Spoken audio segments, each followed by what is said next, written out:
한강 작가님의 문장은 눈 같았어요. 어떤 건 높고 계속 쌓이는데 그 쌓인 게 누굴 적시게 되거든요. 그래서 저는 한강 작가의 소설을 읽을 때 제가 점자로 책 읽는 느낌이 들거든요. 이 히라버 시간을 천천히 읽은 사람에게만 맞아요. 부여되는 엄청난 하이라이트가 뒷부분에 있죠. 소설을 다 읽고 나면 마지막에 작가님이 엄청난 걸 주신다. 한 번만 끝까지 정도. 가보셔라. 끝까지. 그러면 뭔가 주신다. 한강의 아름다움을 느끼기에 네. 그만큼 좋은 작품이 없는 것 같아요. BTV 이동진의 파이하키 안녕하세요. 저는 이동진입니다. 네, 지난 한 주 동안 지금 방송을 하고 있는 바로 전주에 어마어마한 그런 문학의 소식이 있었죠. 어떻게 보면 우리나라 전체가 떠들썩했다는 소식이었는데요. 바로 한강 작가의 노벨상 수상 소식이 있었습니다. 이에 대해서 꼭 너무 이야기하고 싶은 마음들이 저한테도 막 굉장히 간질간질했고요. 무엇보다도 이런 이야기라면 반드시 이분을 모시고 해야겠다라고 결심이 들었습니다. 그래서 나와주셨습니다. 귀한 분 김중혁 작가님 모셨습니다. 네, 안녕하십니까. 사실 노벨상 특수거든요. 네. 다 제치고 네, 왔습니다. 그거 어떻게 생중계로 보셨어요? 그렇죠. 네. 어떠셨어요 그때? 사실 저는 안 믿겨져요, 지금도. 그렇죠. 네. 지금도 이게 지금 약간 꿈인가? 그리고 방송을 봤을 때도 약간 믿기지가 않고 약간 현실감이 지금도 없어요. 네. 그 순간 그럼 혼자서 이 생중계를 보시고 계셨던? 네. 영어로 이야기를 하잖아요. 네. 그리고 이제 수상자 얘기를 하고 네. 나라 이야기하고 한 캉 하는데 후보 중에 한 명인가? 처음에는 네. 그렇지 않을 텐데. 여기 노미네이션 없잖아요. 그러니까 노미네이션 얘기하는 것도 아닌데 왜 한 캉을 지금 얘기하지? 네. 그러다 멍하니 있다가 그 진행자들이 놀라는 걸 보고 네.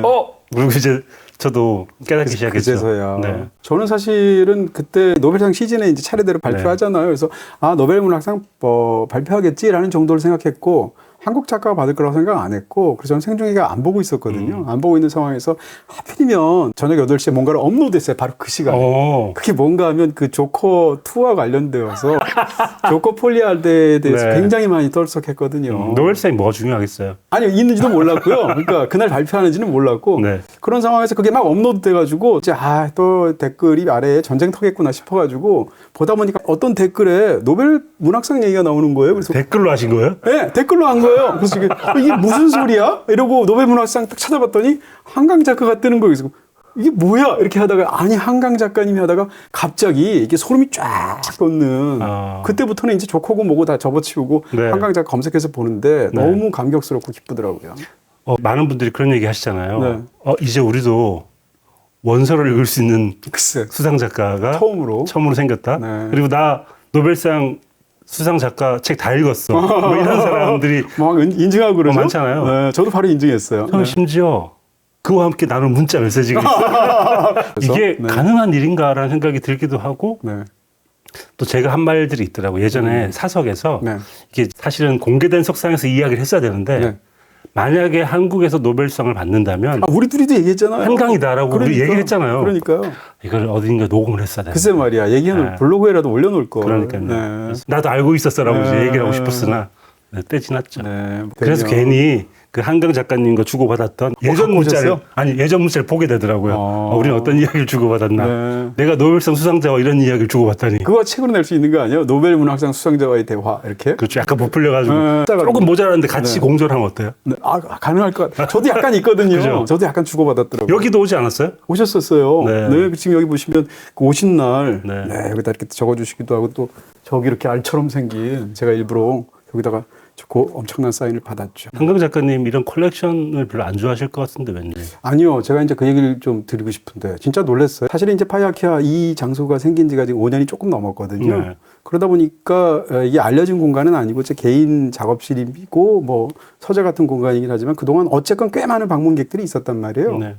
근데 파이하키아를 찾아주신 분들 중에서 제가 한강 작가님 여기 오셨을 때 너무 놀란 부분이 있는데 한강 작가님하고 다른 작가님하고 두 분이서 같이 오셨거든요. 저하고 이제 한 시간 동안 굉장히 다정하게 이야기를 잘 말씀을 해주시고 그리고 나서 이제 저희가 너무 방해를 해드렸어요. 책 좀 구경할 테니까 일 보세요 이렇게 하시더라고요. 그래서 책 좀 둘러보시다 가시겠지 이래가지고 제가 자리에 앉아 있었는데 두 분이 책을 둘러보는데 정말로 2시간을 둘러보는 거예요. 2시간을? 2시간을 봐서 한강 작가님이 여기서부터 시작해가지고 차례대로 근데 제가 너무 놀란 게 중간중간 이렇게 봤는데 뭐라고 할까요? 책들이라는 게 기본적으로 이렇게 일정한 시간이 지나면 서점에서도 구할 수 없는 경우가 굉장히 많잖아요. 그렇죠. 그런 상황에서 어찌됐건 여기 제 컬렉션이지만 한 3만 권 가까운 책들이 이렇게 다 주제별로 돼 있잖아요. 그러니까 돌아가면서 아예 이 메모장을 갖고 오셨고요. 그걸 보러 오신 거예요, 여기에. 공부하러 오셨구나. 그렇죠. 어떻게 보면 약간 소재일 수도 있고 공부일 수도 있고 그런 상황에서 메모를 하면서 보는데 그 중간에 30분에 너무 조용하셔가지고 약간 화장실 가는 척하고 다시 봤더니 겨우 2칸 옆에 갔어요. 2칸을 30분을 본 거야.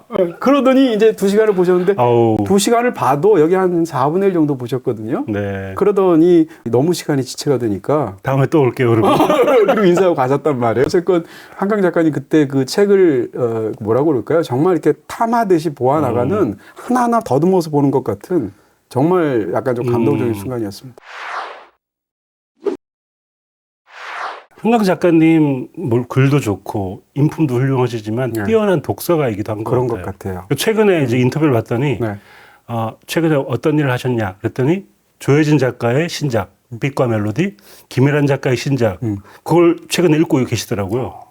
네. 동료 작가들에 대한 리스펙트도 굉장히 뛰어나시고 네. 동시대 작가들을 읽어야 된다라는 의무감도 있으신 것 같아요. 그래서 정말 훌륭한 독서가이기도 한 것 같습니다. 예, 거기다가 저는 이제 그 중계를 나중에 발표하는 걸 보았는데 이 이름이 갖고 있는 대표성과 또 이 작가로서 너무 좋은 이름인 것 같은 생각이 들고요. 예를 들어서 제가 김중혁 작가님 생각해 봤거든요. 근데 거기도 만약 발표할 때 김중혁 이렇게 발음하면 발음도 어렵고 제대로 발음하는 외국인을 거의 본 적이 없어요. 그러니까요. 김용이요 이렇게 해요, 진짜로. 정말 이렇게 해요. 그럴 수 있어요. 제 이를 그런 식으로 읽어서 이름이 한강 할 때 한은 심지어 한국 할 때 한이고 강은 리버잖아요. 제가 예전에 아주 어렸을 때 아니 어떻게 배우가 이렇게 멋있기도 한데 이름이 리버 피닉스야? 이렇게 생각한 적이 있거든요. 근데 한강 작가의 그 이름을 보면서 일단 이름부터가 제가 이제 할 얘기가 있는데 저희가 예전에 빨간 책방이라는 프로그램을 같이 한 적이 있잖아요. 네. 그때 한강 작가님 나오셨을 때 네. 제가 그 얘기를 했어요. 이 얘기를요? 네, 왜냐하면 네. 한강 작가님 그런 걸 염두에 두지 않으시겠지만 해외에서 굉장히 각인시키기 좋은 이름이어서 해외 진출하기에 유리하실 것 같다. 네. 소년이 온다 직후였기 때문에 그때는 상을 받기 전이었고 10년 전 2014년. 그렇죠. 네. 그때는 사실 유명해지기 전이었거든요. 해외에서는. 그때 이미 제가 그 얘기를 했더라고요. 2014년에 소년이 온다 때문에 이제 그 당시에 전설적인 프로그램이 있었잖아요. 빨간 책방이라고. 그렇죠. 네, 거기서 저희 두 사람이 이야기를 하게 될 때 한강 작가님 오셨는데 그때 또 방송에서 노래도 부르셨어요. 네. 근데 제가 이렇게 보니까 한강 작가님이 사실은 그 산문집 내면서 같이 CD를 넣은 적도 있고 네. 찾아보니까 방송에서도 노래 많이 부르셨더라고요. 네, 많이 부르셨고. 노래다 심지어는 본인이 작사 작곡했잖아요. 네. 싱어송라이터. 네. 그러니까 노벨상 두 번째 싱어송라이터에게 상을 준 거죠. 밥 딜런에 이어서 밥 딜런이 받았고 이제 밥 딜런에 이어서 가수로서 두 번째 네, 받게 그렇죠. 됐네요. 또 하나 이제 많은 사람들이 그 주목하는 것 중에 하나가 사실은 솔직히 얘기하면 한국에서 만약에 노벨상이 나오면 한강 작가가 제일 먼저 받지 않을까라고 많은 사람들처럼 저희도 생각했지만 사실은 이번에 그럼에도 불구하고 너무 놀랐잖아요. 그 이유가 사실은 나이와 시기에 관한 부분이 있을 텐데 네. 이번에 이번에 보다 보니까 어디에서 그런 설명했더라고요. 20세기 이후에 태어난 작가 중에서 노벨상을 받은 사람 중에 알베르 까미가 가장 최연소로 받았고요. 44살쯤이었을 거예요. 네. 그리고 두 번째라는 거예요. 네. 말하자면 이제 최근에 들어서 어린 작가가 받은 거의 두 번째 사례인데 이건 최근의 문학적 트렌드하고도 닮아 있는 것 같습니다. 최근에 그 뉴욕 타임즈에서 21세기 베스트 북 100위를 발표했었는데 네. 1위가 바로 네. 엘레나 페란테였거든요. 아. 외국 책이잖아요. 이탈리아 책이잖아요. 네. 그러니까 미국 책들을 제치고 네. 이탈리아 책이 1위를 한 거예요. 그리고 1위부터 100위를 보면 미국의 역사나 네. 여성주의 시각에 의거한 책들이 굉장히 많습니다. 네. 그렇기 때문에 어쩌면 미국이 드디어 이제 미국을 고집하지 않게 되었고 유럽이 드디어 아시아를 볼 수 있는 눈이 생겼다. 그리고 여성이다. 이런 시점이 어쩌면 한강 작가에게 온 게 아닌가라는 생각이 들더라고요. 어떻게 생각하면 많은 분들도 그렇게 생각을 하셨겠지만 기생충으로 이제 봉준호 감독이 아카데미 그리고 네. 칸네 영화제 수상했던 그 순간이 많이 생각이 나기도 하더라고요. 많이 알려진 것처럼 그 당시에 이제 봉준호 감독이 그런 얘기 했었잖아요. 1cm의 그 번역의 장벽을 네. 뛰어넘으면 정말 많은 것이 영화에서 열리게 된다. 그러니까 미국의 많은 그 관객들이 사실은 이렇게 자막이 깔린 영화를 안 보려고 하다가 그 순간에서 큰 어떤 전환점 같은 것이 일어나게 되는데 거기에 사실상 기생충이라는 영화가 엄청난 역할을 하기도 했잖아요. 워낙 훌륭한 영화이고. 마찬가지로 이번 그 수상 자체가 한국에서 노벨 문학상 작가가 나왔다라는 것도 너무 기뻤지만 그게 사실은 한강 작가라서 굉장히 기뻤고요, 팬으로서. 그리고 또 한 가지는 당연한 이야기지만 저는 이제 한국인으로서의 그 기쁨도 있지만 한국어 사용자로서의 기쁨이 너무 큰 거예요. 그렇죠. 한강 작가의 소설을 볼 때 제가 느끼는 것은 한국어가 이렇게까지 예민하고 아름답고 깊을 수 있는 언어라는 것을 보여주는 네. 그런 의미에서 너무 감사하는 마음이 드는 건데요. 그런 측면에서 어떤 문화사적인 의미가 있지 않을까 이런 생각을 하는 거죠. 저는 봉준호 감독 상 받고 소감 얘기할 때 참 말을 잘한다. 한국인이어서 자랑스럽다라는 생각을 했었는데 네. 이번에도 소감 이야기하는데 네. 말을 너무 잘하더라고요. 네. 그래서 한국 사람들 말 이렇게 다 잘하는 줄 알 것 같아. 네. 외국에서 봤을 때 네. 꼭 그렇지는 않습니다만 소감 이야기할 때 네. 어떤 사람에게 감사하고 싶은가. 어쩌면 작가라는 건 전체 어떤 집단으로 생각하기 때문에 특별한 한 사람보다는 작가 전체에게 감사드리고 싶고 동시대 작가들의 영향을 받아서 내가 이 자리에 있을 수 있었다라는 이야기를 하는 네. 그 소감도 너무 뭉클하더라고요.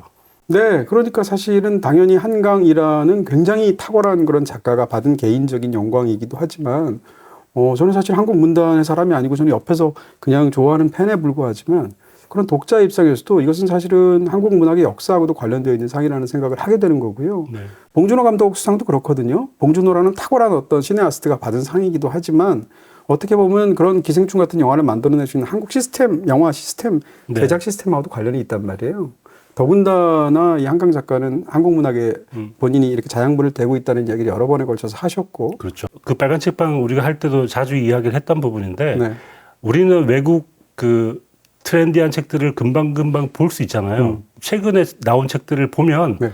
솔직히 한국 작가들이 안 밀려요. 네. 정말 잘 쓰거든요. 네. 단편도 그렇고 장편도 그렇고. 근데 이게 번역에 한계가 있었기 때문에 소개되지 못했을 뿐이지 번역만 되면 다 끝장난다라고 네. 제가 얘기를 여러 번 했었는데 네. 이제 끝장이 나기 시작한 거죠. 번역 문제도 있겠죠? 이제 예전부터 한국문학번역원에서 한국 문학을 알리기 위해서 다양한 루트를 개발을 하였는데 이건 사실 일본의 사례가 좀 극적이거든요. 일본이 70년대부터 각국의 일본 어학당, 일본 어학원을 세우면서 일본어를 보급을 많이 했어요. 그러면 당연히 일본어를 많이 배우게 되고 번역을 하려는 사람들이 생기면서 질적 수준이 올라가겠죠. 이런 과정이 있었는데 한국은 아주 단기간에 다양한 번역 시스템을 만들어내고 그 속에서 좋은 번역가들이 생겨나고 네. 뭐 데보라 스미스나 안톤 허 같은 번역가님들이 또 잘 소개해 주셔가지고 이런 결실이 있었기 때문에 어쩌면 다양한 좋은 번역가들이 수면 위에 올라올 수 있는 좋은 계기가 될 수도 있기 때문에 굉장히 기대되는 게 많은 것 같습니다. 네. 한 이제 문화의 어떤 분야가 있다고 했을 때 어떤 한 사람이 집중적인 스포트라이트를 국제적으로 받게 되면 그 주변에서 당연히 이 엄청난 그 여파 효과 같은 것이 있게 되고 당연히 뭐 제2의 한강 혹은 한강에 영향을 주었던 소설들 혹은 동료 작가들 후배 작가들 네. 등등해서 같이 또 스포트라이트를 받게 되잖아요. 그렇죠. 그런 측면에서 효과가 네. 엄청 클 것 같아요. 그래서 한강밖에 없다 우리가 예를 들면 그러면 우리가 어떡하지? 쫄리잖아요. 하지만 우리에게는 엄청난 작가들이 많이 있어요. 정보라, 박상영, 김초엽 지금 바로 외국에 번역되어 나가도 엄청나게 인기를 얻을 수 있는 작가들이 무수히 있기 때문에 이제부터 한국 문학의 진정한 시작이 될 수 있지 않을까? 네. 그런 기대도 가져봅니다. 사실은 사람들이 노벨 문학상 받으면 이제 13억 원 상금을 받는다라는 것도 처음 알게 된 분들도 계시던데. 근데 그게 문제가 아닌 아니 거예요. 그게 되게 네. 사소해 보이더라고요. 사소하죠. 왜냐하면 일주일 만에 저도 계산해 봤다니까요. 네. 3일이면 그러니까요. 상금이 나와요. 그 이상이에요. 네, 그렇게 생각하면 그런 경제적인 효과도 엄청난데 문제는 그게 아니고 이 한국 문단에 차지하는 혹은 어떻게 생각하면 한국의 비극적인 역사를 포함해서 한국이라는 네. 나라가 스포트라이트를 받게 되는 한국의 어떤 예술의 굉장히 이 탁월한 수준을 보여주는 네. 이런 모든 측면에서 큰 영광이죠. 그리고 또 하나 말씀드리고 싶은 것은 한강 작가가 쓴 소설이 뭐 굉장히 많습니다만 그중에 소년이 온다나 작별하지 않는다 같은 경우에는 한국 역사에 대한 이야기인데 네. 당연히 교과서에 실리지 않을까요? 그 소설이 교과서에 실림으로써 그렇겠네요. 다음 세대들이 교과서에서 그 역사를 보게 된다는 것. 그걸 소설로 보게 된다는 게 저는 굉장히 의미 있다고 생각이 들어요. 그렇겠네요. 네. 언론에서 주목하고 있는 것처럼 사실은 전체적인 한국 문화의 어떤 융기하는 그런 힘을 보게 된다고 그럴까요? 이것을 뭐 경우에 따라서는 뭐 예를 들어서 BTS랑 연결하는 부분도 있고 네. 뭐 오징어 게임하고 연결하거나 또 기생충하고 연결하거나 이런 수많은 견해들이 있을 수 있잖아요. 네.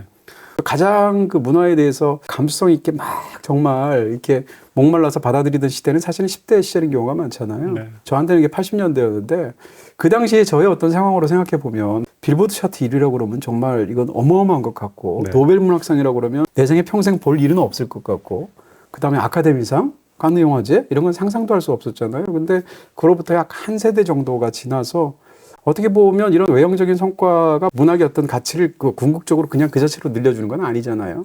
그럼에도 불구하고 이런 외형적인 화려한 어떤 성과가 더 이상은 문학의 전반에서 남아있는 게 없이 다 성취된 것 같아요. 한국이라는 나라를 기준으로 본다면.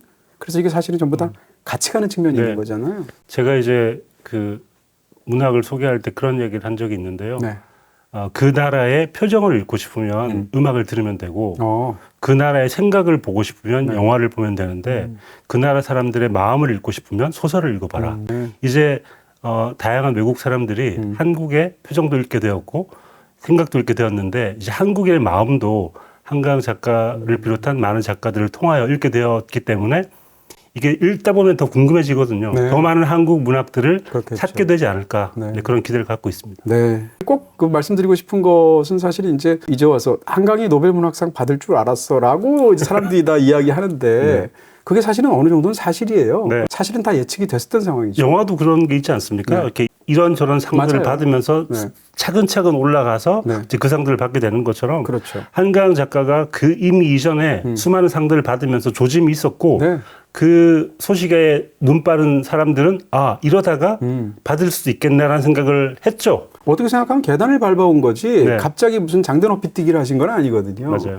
2014년도부터 외적인 성과만 본다 할지라도 멤버크 그렇죠? 인터내셔널 네, 인터내셔널 부문상을 받고, 받아서 채식주의자로 네. 각광을 받기 시작했고요. 그 다음에 가장 최근에는 작년에 작별하지 않았다. 메디치상을 받았죠. 네, 메디치상을 받기도 했고 그 전에도 뭐 흰 같은 작품도 스포트라이트를 받고 소년이 온다도 그랬단 말이에요. 이런 식으로 기본적인 단계들이 있기 때문에 아카데미상이나 사실은 칸느 영화제도 마찬가지인데 어떤 한 사람의 문화적인 명성, 이러이라는 것, 창작자로서의 명성은 차근차근 쌓여지는 부분 같은 게 있는 거죠. 이 일이 일반적으로 보통 이렇게 문학에 친하지 않은 분들 입장에서 보면 갑자기 하늘에서 떨어진 벼락 같은 수상처럼 느껴지겠지만 시기적으로 빠른 건 네. 사실이지만 이것 자체가 아주 예상할 수 없었던 일은 아니다라는 얘기를 꼭 좀 드리고 싶죠. 그리고 노벨위원회에서 소개했던 소식에 근거해 보면 수상을 하려면 이전에 최종 후보 리스트에 한 번은 올라야지만 그 자격이 주어진대요. 그런 규정이 있어요? 네, 그렇다고 하더라고요. 그래서 우리가 유추할 수 있는 것은 이미 이전에 한강 작가가 한 번 최종 리스트에 오른 적이 있다라는 걸 알 수 있고 그게 언제인지 정확히 알 수 없지만 아마 많은 사람들이 이미 한강 작가를 눈여겨보고 있었다라고 생각하시면 될 것 같습니다. 네. 이렇게 해서 사실은 발표가 된 지 며칠 안 지난 상황인데 저는 주말에 그런 상상을 한번 해봤어요. 뭐 교보문고라든지 뭐 인터넷 서점이라든지 이런 데서 수많은 사람들이 갑자기 한강 작가의 책을 사려고 하고 어쨌건 그분들의 많은 사람들은 손에 책을 넣었을 거 아니에요. 그 주말 풍경 토요일이나 일요일 저녁에 한번 상상을 제가 해봤는데 사람들이 다 한강 작가 책이 과연 어떤지 내가 안 봤던 책은 또 어떤지 볼 거 아니에요. 그 풍경이 너무 기분 좋게 느껴지더라고요. 비슷한 상상을 했는데 네. 그들이 책을 사들고 집에 가서 각자의 집에 방에 앉아서 소년이 온다 첫 장을 넘기는 그 모습들이 쫙 펼쳐지는 거 아니에요? 그러니까요.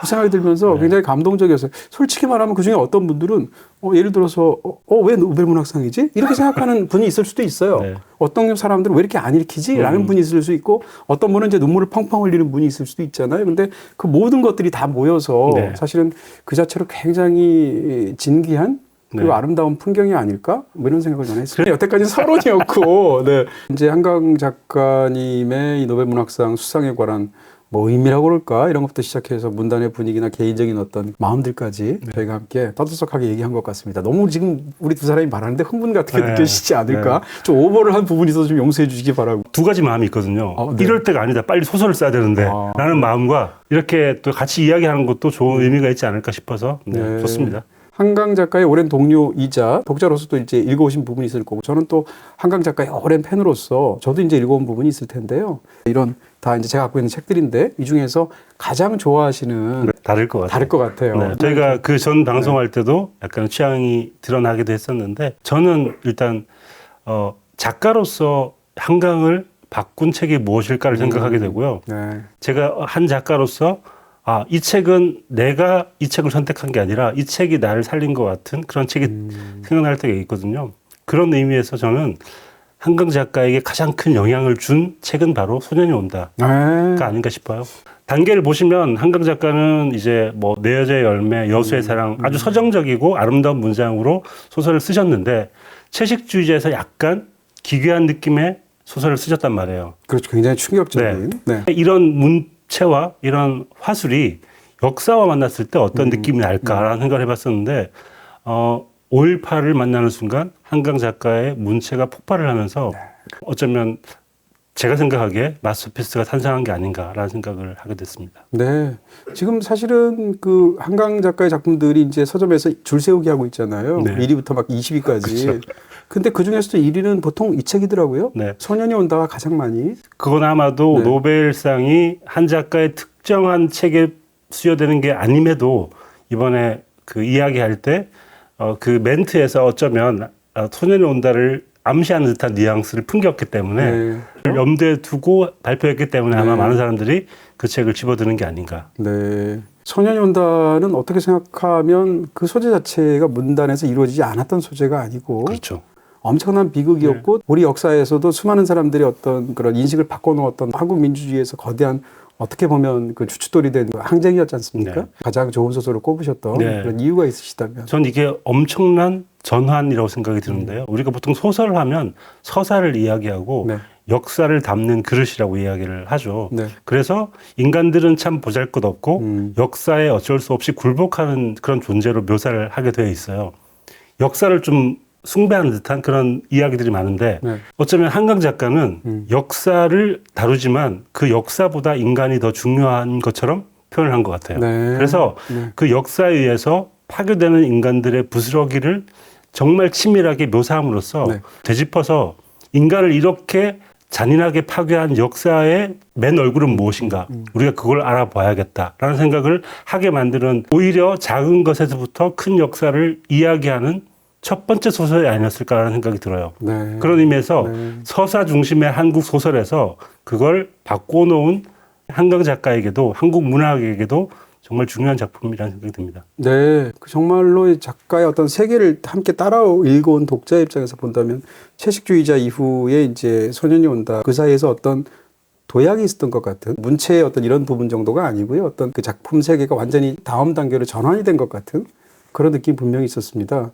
저는 사실은 소년이 온다 보면서 굉장히 이제 감동을 받았던 측면 중에 하나가 뭔가 하면 이게 6개 챕터로 있잖아요. 네네. 우리 6개 챕터마다 화자가 다 다르잖아요. 그렇죠. 5.18에 대해서. 근데 화자가 다 다르고 심지어는 에필로그까지 붙어서 에필로그는 이 작가의 맨 목소리가 그대로 들어간 것 같은 느낌이 들면 어떻게 생각하면 화자가 7명이라고 볼 수도 있는데. 일종의 액자 같기도 하고요. 그렇죠. 거대한. 네. 네. 그렇게 보면 저는 이 소설을 보면서 무슨 생각이 들었냐면 5.18을 다루는 작가로서의 어떤 가장 훌륭한 하나의 모델 중에 하나가 아닐까 하는 생각을 했어요. 무슨 얘기인가 하면 집단적인 증언 같다는 생각을 한 거죠. 네. 그러니까 한 사람의 어떤 메인 화자가 본 5.18 민주항쟁이 아니라 그것을 바라보게 되는 서로 다른 어떤 입장에서 7명을 이것을 쓴 작가까지도 동원해서 만들어낸 어떤 역사적인 혹은 예술적인 증언 같다 이런 생각이 드는 거죠. 저는 그때 이제 그 빨간 책방 얘기할 때도 이런 얘기를 표현을 했었는데 나선형 구조라는 생각이 들어요. 네. 중심이 비어 있고 네. 사실 5.18의 핵심 사건을 다루지는 않되 한 소년이 5.18을 통과하여 나선형으로 밖으로 빠져나오는 우리에게 소년이 오는 그 과정에서 얼마나 많은 역사가 묻어 있는가를 표현한 것 같거든요. 그런 의미에서 오히려 5.18을 다룬 그 역사를 정말 자세하게 다룬 수많은 텍스트보다도 네. 5.18에 대해서 더 많이 생각하게끔 만드는 빈 곳이 많은 텍스트에서 더 의미 있고 더 생각할 거리가 많은 작품이 아닌가라는 생각이 들어서 말씀하신 것처럼 증언을 하되 그 증언이 구체적인 증언이라기보다 인간의 마음에 대한 증언이어서 네. 오히려 더 생각을 네. 많이 하게 되는 부분이 있는 것 같습니다. 정말 그런 것 같습니다. 그러니까 1980년 5월에 광주에서 있었던 그 사건을 재현하려는 게 문학계의 목표가 아니라 네. 그 사건이 갖고 있는 어떤 그 상처받은 마음의 풍경들이라고 그럴까요? 혹은 그것을 잊지 않으려는 어떤 그런 의지라고 그럴까요? 이 소설을 보면서 사실은 제가 가장 아까 말씀드렸던 것 외에 또 다른 어떤 인상적인 부분이 있다면 시간적으로나 공간적으로나 전환이나 확장의 의미가 있는 것 같아요. 무슨 얘기인가 하면 어찌됐건 80년도에 있었던 그런 사건인데 그 사건을 약간 미완성처럼 다룬 느낌이 있고요. 네. 미완성으로 점을 찍지 않았기 때문에 현재도 이어지는 현재 진행형으로서의 어떤 그런 파장이 이 소설에 있는 것 같고요.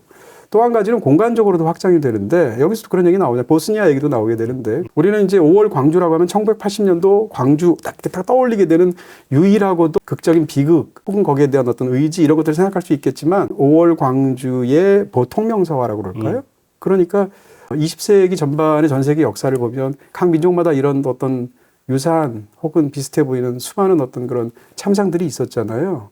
제가 이제 한강 작가님을 몇 번 여러 차례 여러 장소에서 이제 같이 행사 같은 걸 했는데 그 중에 한 번이 임응승 감독님이 좋은 빛 좋은 공기라는 아주 뛰어난 다큐멘터리를 만드셔가지고 제가 진행자를 맡은 적이 있어요. 근데 한강 작가님이 오신 거예요. 네. 그래서 한강 작가님, 임응승 감독님, 나 이렇게 해서 세 사람이 이제 같이 이야기를 나누는 그런 자리였는데요. 제목이 좋은 빛 좋은 공기인 이유가 좋은 빛이 한자로 광주예요. 네. 그 다음에 좋은 공기가 스페인 말로 하면 부에노스아이레스예요. 그래서 부에노스아이레스 아르헨티나에서 이 5월 광주랑 굉장히 유사한 비극이 있었단 말이에요. 네. 유사한 시기에. 이 두 가지를 비교하는 다큐멘터리예요. 그래서 그 당시에도 그런 생각을 했지만 사실은 이 소년이 온다라는 소설까지 생각을 하게 되면 당연히도 5월 광주는 각각 나라마다 있었던 그런 일들을 떠올리게 하죠. 그런 면에서 이 광주에서의 경험을 보편화된 경험으로 보통 명사화했다는 측면에서 굉장히 감동이 있죠.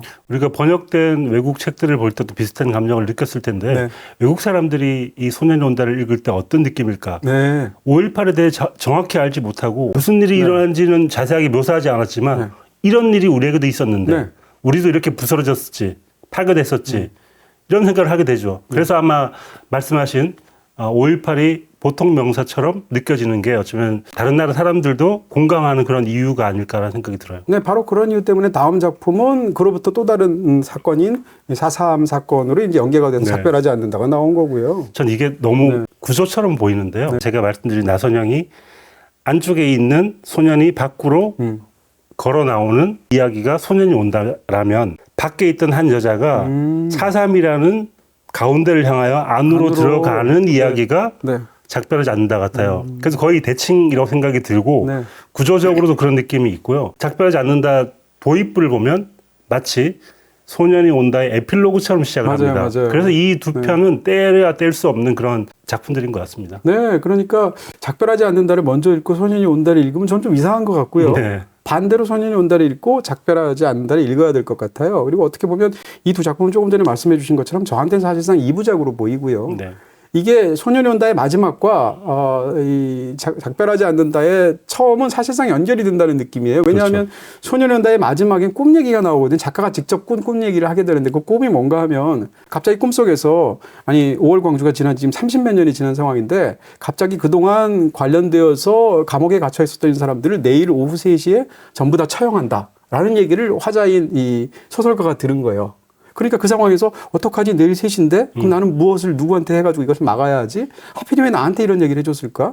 어떻게 이들을 구할 수 있을까? 해서 막 괴로워하다가 꿈속에서 깨는 게 에필로그에 등장하는 소년이 온다의 끝이란 말이에요. 근데 그 다음에 나오는 소설이면서 그 못지않게 훌륭한 소설인 작별하지 않는다의 첫 장면을 보면 꿈으로 시작하는데 그 꿈을 뭔가 하면 어떤 산에 있는 묘들이 많은 어떤 그런 무덤가를 보게 되는데 거기에 검은 통나무들이 다 묘비처럼 심겨져 있단 말이에요. 그래서 이상한 풍경이다. 거기서는 이제 주인공이 근데 그 주인공이 그러고 있는데 갑자기 머리서부터 밀물이 쏟아져 들어오기 시작하고 무덤이 막 젖기 시작하니까 가만히 있어봐. 일단 묻힌 건 그렇다 치더라도 위쪽에 있는 뼈라도 내가 옮겨야 되는데 하는 순간 꿈이 깬단 말이에요. 이 꿈은 사실상 같은 꿈이에요. 두 꿈은. 이 작별하지 않는다의 초반에 그 꿈에 대해서 뭐라고 얘기하냐면 나는 사실은 그게 그 도시에 대한 꿈인 줄 알았다라는 거죠. 다시 말하면 광주에 대한 꿈이라고 생각했는데 그게 그것만은 아니었다라고 하면서 소설이 본격적으로 풀려나가면서 4.3 얘기가 나오는 거예요. 앞에 소설의 에필로그의 꿈과 뒷소설의 이 프롤로그의 꿈이 같은 꿈이면서 광주의 이야기가 네. 사삼으로 전환이 되잖아요. 이런 측면에서 본다면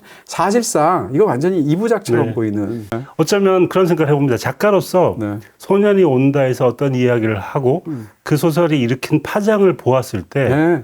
책임감도 있지 않았을까.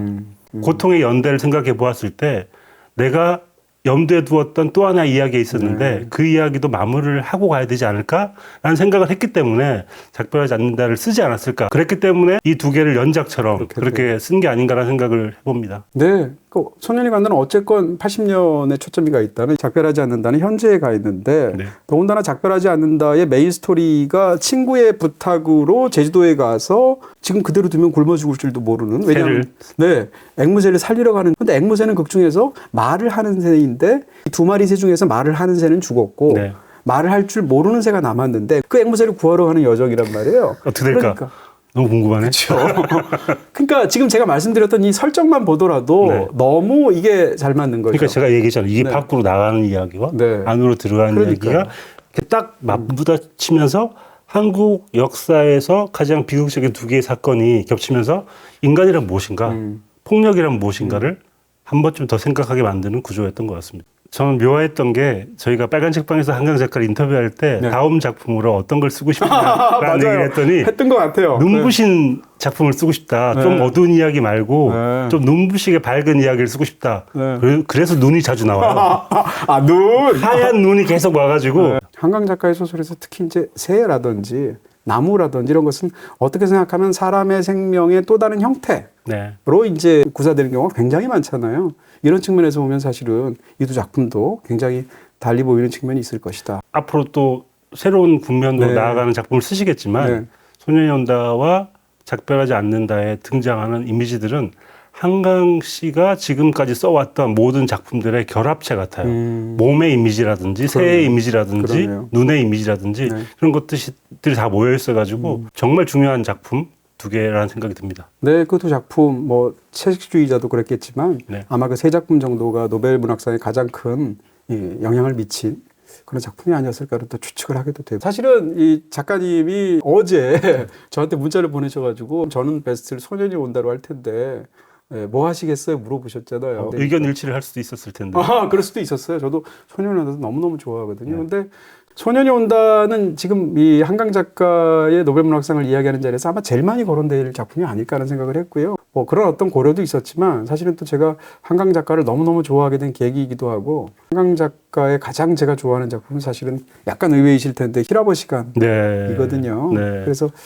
사실 이제 한강 작가님을 제가 한국 문학을 저는 이렇게 오랜 세월 바깥에서 굉장히 좋아하는 독자로서 읽어오면서 와 정말 훌륭한 작가다라는 생각은 했지만 정말 이 작품들을 사랑하는 느낌까지 든 게 제가 언제가 처음인가 하면 바람이 분다 가라떼가 아닌가? 네. 그 이전에도 무슨 내 여자의 열매 같은 거 보면서 굉장하다는 생각은 했지만 근데 바람이 분다 가라를 보면서 너무 깊은 감동을 받았는데 그 다음 작품으로 이 히라버 시간을 보면서 완전히 넙죽 엎드리게 된 거거든요. 네. 그런 어떤 개인적인 부분도 있고요. 또 한 가지는 이제 그 한강 작가가 소재로 삼고 있는 광주나 뭐 제주나 이런 것들에 대한 얘기를 많이 할 수밖에 없는 그런 상황이긴 한데 당연히 그게 어마어마하게 중요하지만 네. 그 못지않게 문학적인 성취에서의 그분이 갖고 있는 문체나 이런 것도 너무 중요하단 말이에요. 네. 히라버 시간을 읽으면서 제가 당시에 느꼈던 건 한국어가 갖고 있는 그러니까 내가 사용하는 한국어가 이렇게 아름답고 이렇게 예민한 언어인가 하는 거에 대한 굉장한 감탄과 감사 같은 게 사실은 히라버 시간에 있었고요. 네. 이게 뒤로 가면 갈수록 점점점 여백도 많아지고 호흡도 점점 축약이 되고 어떻게 보면 이제 이번 노벨 문학상에서도 시적 산문이라는 표현을 노벨상 위원회에서도 발표를 했는데 네. 그런 시적 산문의 가장 전형 같으면서도 가장 극단적으로 아름다운 케이스가 바로 히라버 시간이 아닌가? 저는 사실은 이 책을 전부 다 처음부터 끝까지 낭독해 보고 싶거든요. 특히 이제 이 문장 속에서의 어떤 함축성이나 밀도나 아름다움이나 깊이나 이런 것들이 거의 극단에까지 구현된 케이스. 근데 그 히라버 시간을 자세히 보시면 진짜 깜짝 놀라십니다. 왜냐하면 네. 시작할 때는 한국어가 서투른 것처럼 한국어가 약간 이상하게 묘사가 됩니다. 예를 들면 우리가 처음 영어를 배울 때 네. 당신은 어디에서 오셨습니까? 네. 이렇게 말 안 하는데 네. 그렇게 표현되잖아요. 네. 그러니까 히라버를 배우기 때문에 이 묘사 자체가 처음에는 약간 어설픈 한국어처럼 되어 있다가 그게 점점 아름다워지면서 나중에 가면 진짜 헤어나올 수 없는 그런 경지에 가게 되는데 저는 개인적으로 포에틱 프로즈, 그러니까 시적 산문이라는 말이 맞는 말인가라는 생각을 해보게 되거든요. 시적이라는 게 무엇일까라는 생각을 혼자 해보면 이제 물론 한강 작가님의 문장이 아름답지만 이게 번역되는 과정에서 시라는 건 운율도 중요하고 그렇죠. 반복도 중요한데 이게 그대로 전달될까? 그러면 시적이라는 건 소멸될 텐데 그래도 어떤 게 전달될까? 그런 생각을 해보게 되더라고요. 저는 한강 작가님의 문장은 약간 눈 같았어요. 여기서 눈 또 중위법이에요. 네, 내리는 눈이겠죠. 내리는 눈. 네. 그러니까 이게 스노우 라이크 프로즈라고 저는 이름 붙이고 싶은데 눈이 계속 내리는데 그게 무거워서 내려요. 근데 되게 아름다워요. 한강 작가의 문장은 되게 무거운데 아름답거든요. 내리면서 쌓여요. 네. 어떤 건 높고 계속 쌓이는데 그 쌓인 게 누굴 적시게 되거든요. 문장을 쓰는 방식도 눈이 오는 것처럼 쓰는구나 라는 생각을 하면서 그렇게 아름다운 문장은 시적 산문이라고 하지 말고 스노우 라이크 아니면 이런 식의 이름을 붙이면 어떨까 라는 생각을 해보게 됐고요. 제가 오늘 낭독하고 싶었던 게 있었는데 제가 작별하지 않는 데서 정말 좋아하는 문장이어서 네. 그리고 전 이게 한강 작가의 어쩌면 자기 작법을 이야기하는 게 아닌가라는 생각이 들어서 한번 낭독을 해보고 싶은데요. 네. 눈은 거의 언제나 비현실적으로 느껴진다. 그 속력 때문일까? 아름다움 때문일까? 영원처럼 느린 속력으로 눈송이들이 허공에서 떨어질 때 중요한 일과 중요하지 않은 일이 갑자기 뚜렷하게 구별된다. 그래서 어떤 사람들은 한강 작가의 문장이 너무 느리거나 너무 무겁게 느껴질 수 있는데 그렇게 느리고 무겁게 글을 쓰는 이유는 중요한 것과 중요하지 않은 것을 구별하기 위해서 그걸 문장 사이에서 구분해내기 위해서 그런 문장을 쓰시는 거고 계속 읽다 보면 그게 완전히 흠뻑 젖게 만드는 그런 문장이 아닌가라는 생각을 하게 됐습니다. 저는 어떻게 생각하면 말씀하신 이야기를 이제 낭송하시는 걸 더군다나 듣게 되는데 촉각에 호소하는 문장 같은 느낌? 네. 그러니까 한강 작가의 소설을 읽을 때 예를 들면 앉은 자리에서 다 읽었어요. 그럼 너무 이상한 얘기고요. 그렇죠. 사실은 시간이 독서가 오래 걸릴 수밖에 없고 책장에 안 넘어갈 수밖에 없고요. 그리고 또 어떻게 보면 독서 체험이 쓴 사람이 그렇게 쓴 것처럼 읽는 사람도 굉장히 고통스럽죠. 네. 굉장히 아프고 힘들게 읽게 되는데 그게 이제 엄청난 아름다움과 감동으로 오게 된다는 거고 그런 면에서 저는 한강 작가의 소설을 읽을 때 제가 점자로 책 읽는 느낌이 들거든요. 아, 그럴 정도의 어떤 그 촉각 같은 게 있고요. 네. 요즘 넷플릭스 어디서 봄? BTV에서 봄! 더 알뜰하게 보니까 BTV. 사실은 이 소설의 히라버 시간에 가장 제목으로 우리가 알 수 있는 것 같은 간단한 내용이 이제 두 남녀의 사랑 이야기를 일단 가정을 하고요. 사랑 이야기로 전 이야기죠. 생각합니다. 두 남녀가 있는데 각각 자기 삶에서 굉장히 고통스러운 단계를 지나서 한 명은 히라버를 가르치는 강사로 한 명은 히라버를 배우는 학생으로 사설 아카데미에서 만나게 되는 거예요. 네. 남자와 여자가 너무 극명하게 대조가 되는데 남자는 어렸을 때 이제 유전적인 이유로 서서히 시력을 잃어가고 있어서 지금 30대의 나이인데 조금 있으면 실명할 것 같은 그런 상황 속에서 바로 직전에 눈이 너무너무 나빠서 아주 짙은 도수의 안경을 쓰고 있다가 점점 앞이 안 보이는 상황이고요. 여자는 인생에 있어서 이유를 알 수 없는 어떤 이유 때문에 갑자기 말을 할 수가 없게 되는 그런 경험이 되어 있고 지금 현재 히라버 시간에서 히라버를 배우는 상황에서도 말을 잃게 된 그런 상황이에요. 그러니까 말을 잃어가는 여자와 빛을 잃어가는 남자의 끝에 가서 이제 두 사람이 만나서 어떤 교감을 갖게 되는 사랑 이야기라고 말할 수 있을 텐데 저는 이게 뭐라고 그럴까요? 이것 자체가 삶의 조건 같기도 하고 예술의 조건처럼 느껴지기도 하고 무엇보다도 이런 거죠.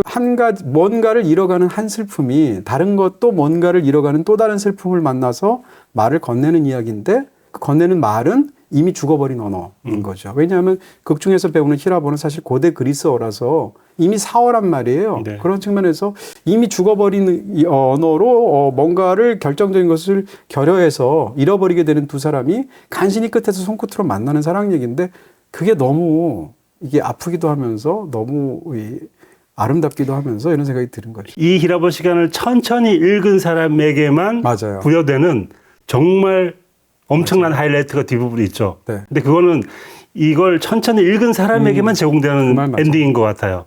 왜냐하면 여기서 제가 그 사건을 요약해봤자 네. 그게 뭐야 이럴 수도 있어요. 그렇죠, 그렇죠. 근데 말씀하신 대로 다 이것을 손으로 더듬어서 읽어간 사람이라면 그것이 굉장한 극적 클라이맥스로 다가올 수 있는 그런 부분이죠. 그래서 이제 그 작별하지 않는다를 보면 새 묘사를 하면서 새는 지금까지 살아있는 공룡이라고 이야기를 하잖아요. 네.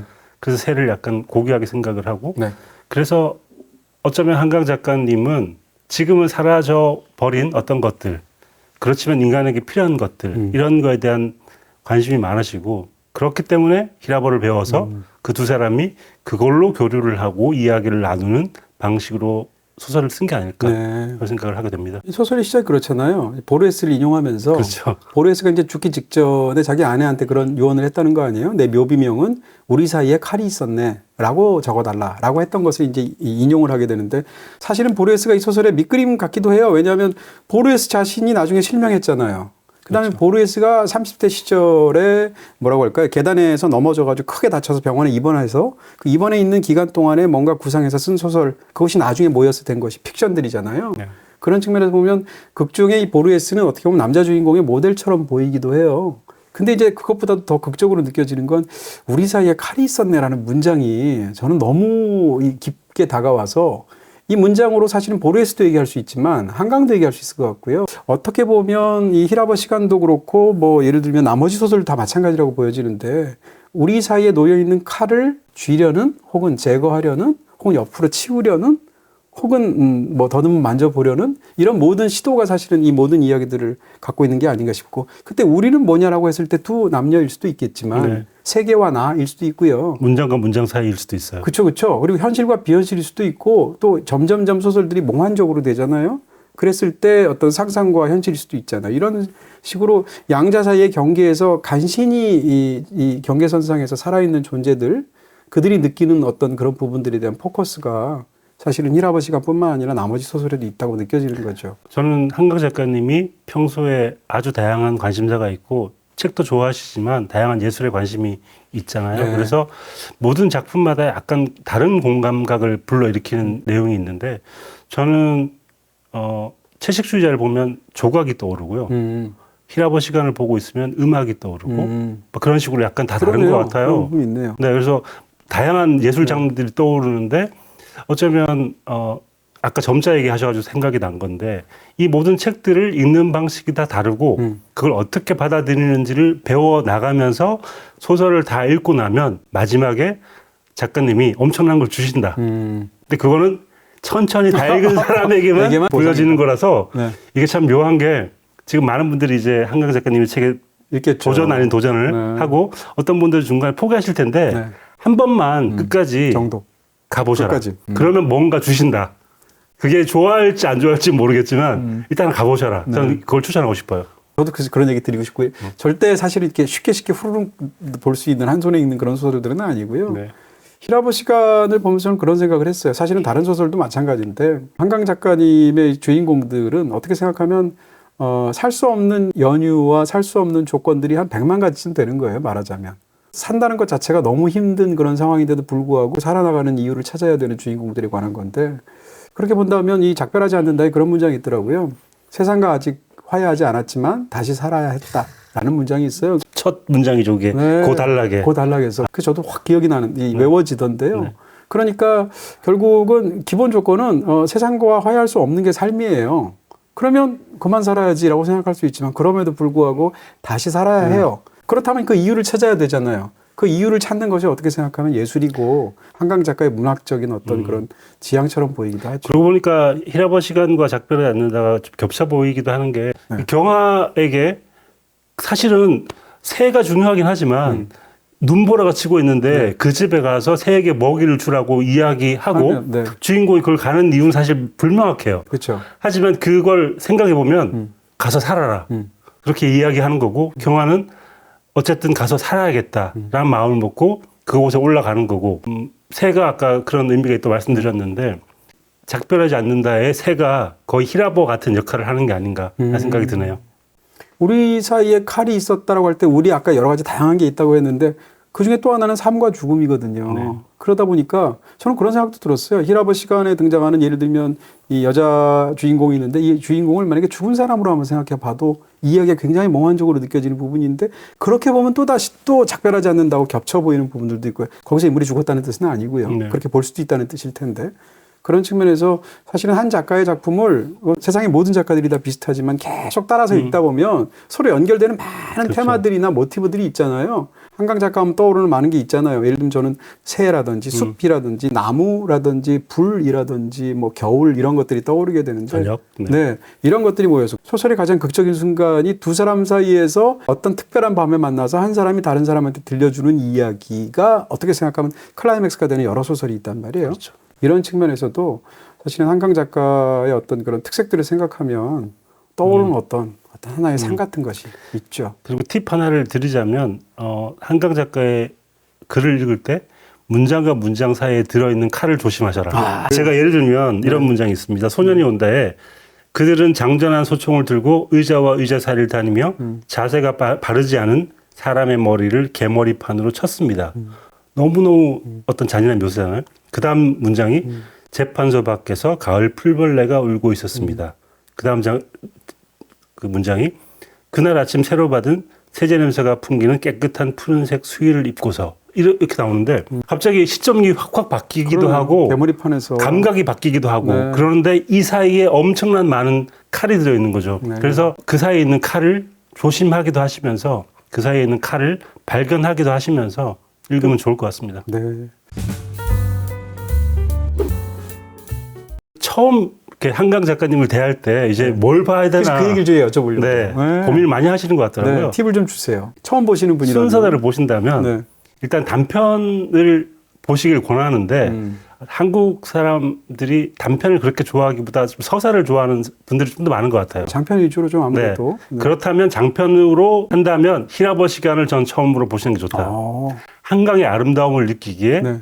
히라버 시간만큼 좋은 작품이 없는 것 같아요. 네. 다 읽고 나면 뭔가 가슴이 찌릿하잖아요. 여기서 한 걸음 더 들어가고 싶다. 그러면 채식주의자. 채식주의자. 네, 그다음 정반대라고 할 수도 있어. 어떻게 보면. 그렇죠. 네. 그래? 그럼 이런 작가가 역사에 대해서 쓰면 어떨까? 소년이 온다, 작별을 잡는다까지 이렇게 딱 보시면은 완벽하지 않을까. 네. 자, 히라버 시간 추천드렸잖아요. 네. 히라버 시간을 서점에서 사시는 분들도 있겠지만 지금 못 써요. 사셔야 될 분들을 위하여 오히려 The Essential이라는 한강 작가님의 이거는 너무 실용적인 팁이야. 네. 스페셜 에디션이 있어요. 네. 그 안에 히라버 시간이 들어있어요. 통째로. 네. 그 안에 아주 훌륭한 산문, 한강 작가님이 직접 엄선한 시 들어있어요. 네. 그러니까 네. 이걸 패키지로 사실 수 있는 거죠. 네. 홈쇼핑 같죠? 근데 거기에서 네. 돌아가신 최윤 작가님에 대한 추억을 다룬 에세이가 하나 있는데 네. 그거 보고 울었거든요. 좀 못 봤어요. 네. 근데 거기에 어떤 이야기가 있냐면 네. 이제 자세하게는 말씀 안 드릴 텐데 한강 작가님이 첫 번째 직장에서 만난 최인호 작가님을 추억하는 건데 네. 자기가 등단을 한 거예요. 그러니까 첫 작품이 붉은 닷이라는 작품을 최인호 선생님이 오셔가지고 네가 등단을 했다며 신문 가져와봐 보신 거예요. 보고 나서 뭐라고 얘기해 주셨냐면 참 어두운 이야기더구나. 그런데 그 와중에 가족이 소풍을 떠나더구나. 난 그게 참 좋더라. 라고 얘기하신 거예요. 전 이게 한강 작가의 작품을 아우르는 지금도 관통하는 이야기 같거든요. 되게 어두운 이야기인데 마지막에는 그래도 소풍을 떠나려고 하고 소풍을 떠나는 사람들이 나와요. 그게 어쩌면 최인호 작가님이 계속 얘기했던 강아, 세상은 참 아름다운 곳이야. 그걸 네가 잊지 않았으면 좋겠어. 라고 얘기를 하시는데 그걸 잊지 않고 지금도 그런 소설을 쓰고 있는 한강 작가가 아닐까? 그런 생각을 하게 되더라고요. 네. 참 오늘 이야기를 하다 보니까 새삼 한강 작가님의 작품들이 얼마나 훌륭한가를 다시 떠올리게도 되고 또 한 가지 작은 거는 우리가 옛날에 굉장히 즐거웠는데 생각이 드네요. 빨간 책방이라는 방송을 저희가 7년, 8년 했었잖아요. 네. 네, 그때 진짜 많은 책 얘기를 했는데 오늘 약간 좀 비디오판을 찍는 것 같은 느낌이 있습니다. 요거 한 이제 1부 끝나고 10분 쉬었다가 다시 또 해야 되는데 네, 한 회차를 아직 못한 얘기가 너무 많은데 글쎄 말이에요. 네. 네. 아쉽네요. 어쨌든 굉장히 즐거웠고요. 더군다나 이번에 한강 작가를 새로 아신 분들도 있고 또 네. 원래 좋아하셨다가 더 보시고 싶은 분들도 있을 텐데 오늘의 저희 너무 정확한 이야기와 어수선한 이야기 다 합쳐서 그래도 약간이라도 뭔가 팁을 받으셔서 도움을 받으셔서 이렇게 좀 확장해 나가셨으면 참 좋겠다는 생각을 저는 하게 됩니다. 무엇보다 이제 지금의 이 순간도 너무너무 즐겁고 행복하고 좋지만 앞으로 한국 문학이 어디까지 나갈 것인가. 네. 그리고 한강 작가는 또 어디까지 나아갈 것인가. 제가 뭐 앞날을 그렇게 꿈꾸면서 미래를 희망하면서 살아온 적이 별로 없었는데 최근 들어서 앞으로 10년 후에 한국 문학, 10년 후에 한강이 너무너무 기대됩니다. 그런 의미에서 너무 뿌듯한 그런 날들을 보내고 있습니다. 어떤 이런 수상 소식 같은 것을 이렇게 듣게 되면 이제 저도 이제 그게 의미가 뭘까 뭐 이런 식의 어떤 생각을 먼저 하게 되는 그런 구조 속에 제가 들어가 있는데 이번 노벨 문학상 수상 소식은 정말 너무 기분이 좋더라고요. 네. 뭐 그래서 와 내가 정말 한강 작가의 소설을 좋아하는구나 그 생각을 하기도 하고 아 나한테 어떻게 생각하면 이런 순수한 마음이 남아 있었구나라는 생각이 들 정도로 좋았거든요. 그런 측면에서 이런 감정을 느낀 분들이 지금 굉장히 많으실 텐데 그 연장선상에서 또 한강 작가의 작품과 한국 문단의 한국 문학의 어떤 그런 것들이 좀 이렇게 좀 더 가까이 다가갈 수 있는 그런 계기가 됐으면 좋겠다 이런 정도의 말씀을 네. 여러분께 드립니다. 저 10년 후에 다시 만나가지고 어떻게 됐는지 한번 네. 확인해 보는 걸로. 네. 오늘 같은 기회가 아니더라도 또 이렇게 모실 수 있으면 네. 저희가 또 이렇게 바쁜 시간에 한번 청해 줄 테니까요. 거절하지 마시고 나와주세요. 언제든지. 네. 네. 너무 감사했습니다. 감사합니다. 고맙습니다. 네, 오늘 이야기하다가 나오게 되었던 이몽순 감독님의 굉장히 훌륭한 다큐멘터리죠. 좋은 빛, 좋은 공기, BTV 플러스에서 보실 수 있습니다.